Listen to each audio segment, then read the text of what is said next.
चलिए, पिछले वीडियो में हम सब सीखे थे कि किसी भी संख्या का घनमूल शॉर्टकट विधि से निकालने का। आज हम लोग सीखेंगे निम्न का घनमूल अभाज्य गुणनखंड विधि से। अभाज्य गुणनखंड विधि से हम लोग घनमूल निकालेंगे। तो देखिए, पहले वाले क्वेश्चन को मैं घनमूल निकाल रहा हूँ।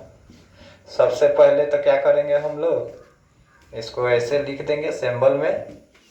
यहाँ 512 है, इसका रफ वर्क यहाँ कर दे रहा हूँ। 512 का फैक्टर तोड़ोगे 2 से, 2 दूना 4, 2 पचे 10, 2 छक 12, फिर 2 से, 12 दूना 24, 2 8 16, ऐसे।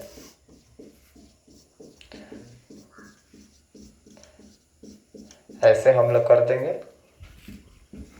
फिर यहाँ पर हम लोग 2 की संख्या गिनेंगे, 3 3 6 और 3 9।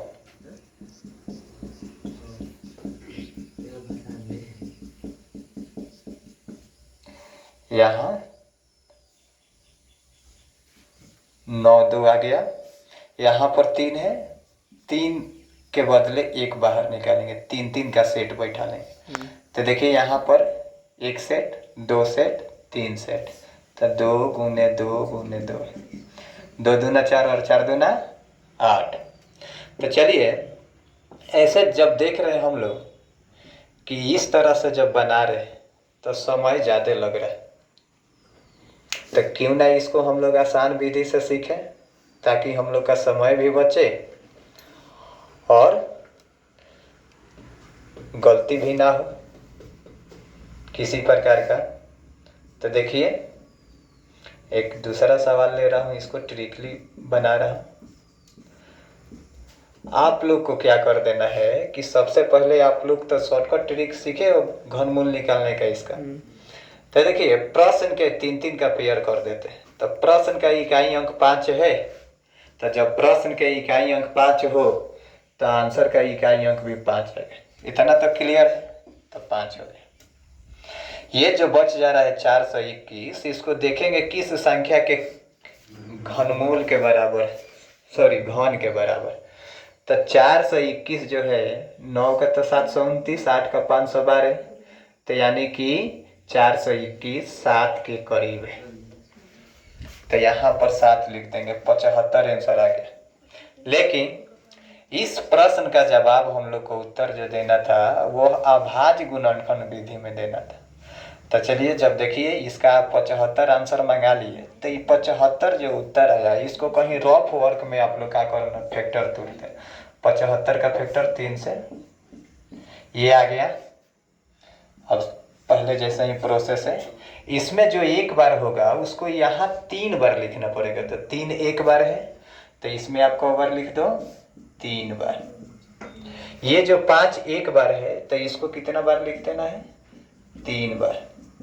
और ये जो 5 1 बार है, इसको भी कितना बार लिख देना है, 3 बार। काम हम लोग का आसान हो गया। 5 15, 15 5 75। देखिए, काम भी आसान और समय भी बचा। तो एक और उदाहरण इसका ले रहा हूँ। यहाँ पर एक और प्रश्न है, ध्यान पूर्वक देखिएगा, बहुत महत्वपूर्ण प्रश्न है ये। ऐसे बनाते जाओ ना आप लोग, फैक्टर निकालते जाओ तो बहुत समय लग जाएगा, हो सकता है आप लोग गलत भी बना दें। तो ये ट्रिक से आप लोग बनाओगे। सबसे पहले क्या करना है, 3 का ऐसे सेट लगा देना है। प्रश्न के इकाई अंक देख लेना है। तो प्रश्न के इकाई अंक यहाँ पर 4 है। क्या है, 4। तो जब प्रश्न के इकाई अंक 4 होगा तो आप लोग को जान लेना है आंसर का इकाई अंक भी 4 होगा। तो ये इसका आंसर यानी कि ये 4 आया इकाई अंक। अब जो बच जा रहा है, इन तीनों को हटा देने से जो संख्या बन रही है वो 262 है।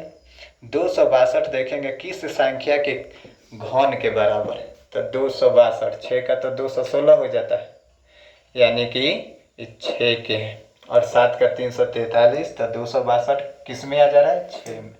तो इसका आंसर 64 मिल जाएगा।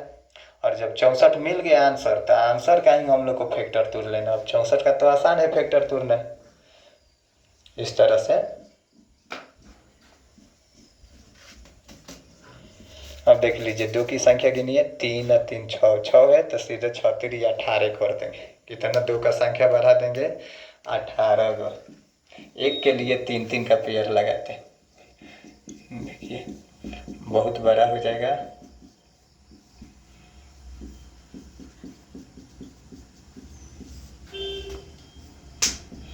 प्रश्न कुछ लंबा है, लेकिन आप लोग वीडियो के अंत तक बने रहेंगे तो ज़रूर आप लोग को कुछ ना कुछ जानकारी मिलेगा ही।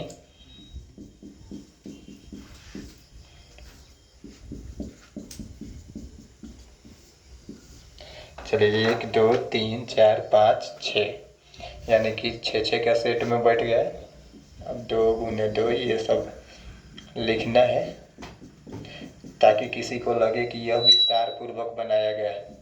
बस वही गुना कर दो, 2 दूना 4 दूना 8 दूना 16 दूना 32 और 64, यही इसका आंसर आ गया। तो देखिए अगर इस तरह का प्रश्न पूछ दे कि आप लोग को अभाज्य गुणनखंड विधि से निकालना है, तो आप लोग ऐसे सामान्य विधि से बनाओगे तो बहुत समय खर्चा। लेकिन ट्रिकली विधि से जो यहाँ पर दिया गया है, पिछले वीडियो में मैंने बता दिया है कि घनमूल निकालने का शॉर्टकट ट्रिक क्या है। आप लोग अगर वो वीडियो नहीं देखे होंगे तो जाकर उस वीडियो को देख लीजिएगा। और ये जो प्रश्न है आप परीक्षा में कोई पूछ दे आसानी से हल कर सकते हैं। आशा करते हैं यह आप लोगों को समझ में आ गया होगा। तो इस वाले प्रश्न का जवाब आप लोग कमेंट बॉक्स में देना। मिलते हैं फिर अगले वीडियो में।